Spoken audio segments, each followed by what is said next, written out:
Oui, qu'en est-il donc de ces ustensiles dévissables pendant Shabbat? Il est défendu a priori de visser les différentes parties d'un ustensile pendant Shabbat, même si l'individu prend soin de les visser avec délicatesse. Toutefois, il est permis d'agir de la sorte pour le couvercle d'un récipient. Couvercle. C'est pas visser, dévisser dans le sens une vis. Couvercle. Du fait que tel est l'utilisation courante de l'ustensile, depuis que le monde est monde, quand on utilise des bocaux, d'accord, des choses qui sont avec des couvercles de cette nature, tout le monde l'utilise pour manger, quoi, pour ouvrir et fermer, que ce soit en semaine, le Shabbat, il n'y a pas. C'est pas quelque chose qui a été fait vraiment de façon anti-shabbatique. Il sera donc permis de visser ou de dévisser la partie supérieure d'un biberon pour le bébé ou d'une salière, ainsi que d'assembler deux parties distinctes d'un ustensile démontable, car telle est l'utilisation courante.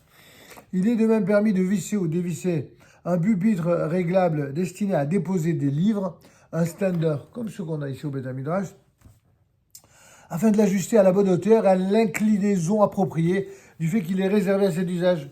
Qu'est-ce qu'on fait Shabbat si on arrange un stander? On fait rien d'autre que quelque chose qu'on fait tout le temps. C'est pas un truc qui est spécifiquement pour Shabbat.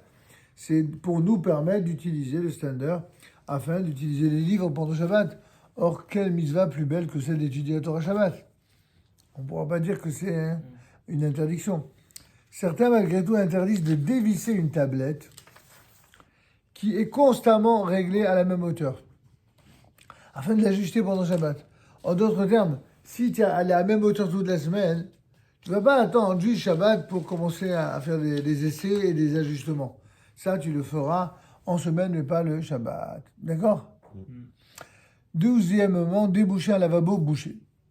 Il est défendu de déboucher un lavabo ou des toilettes bouchées à l'aide d'une pompe, car ceci constitue une réparation prohibée, du fait que cette action permet l'emploi d'un élément inutilisable.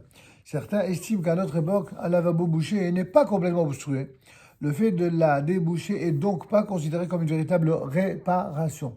Néanmoins, on pourra le déboucher seulement à l'aide d'une personne non juive qui n'est pas obligé de respecter Shabbat en cas de grande nécessité ou de respect de la nature humaine, ce qu'on appelle le kvod habeliot, le respect des êtres humains. Par exemple, lorsque la cuvette des toilettes est bouchée, c'est difficile de laisser ça parce que c'est Shabbat et tout. Non, là, c'est comme c'est moche, c'est pas bon, ça sent pas bon, c'est pas très joli. Donc, dans ce cas-là, on aura la possibilité d'intervenir. S'il est difficile de trouver une personne non juive, ne serait-ce que parmi ceux qui ont dans le métier, alors il sera possible de déboucher la cuvette d'une façon inhabituelle. C'est quoi inhabituel? Du produit avec on appelle ça déjà une ventouse, un caoutchouc. D'accord? Donc, on va arrêter avec ce Yann. Maintenant,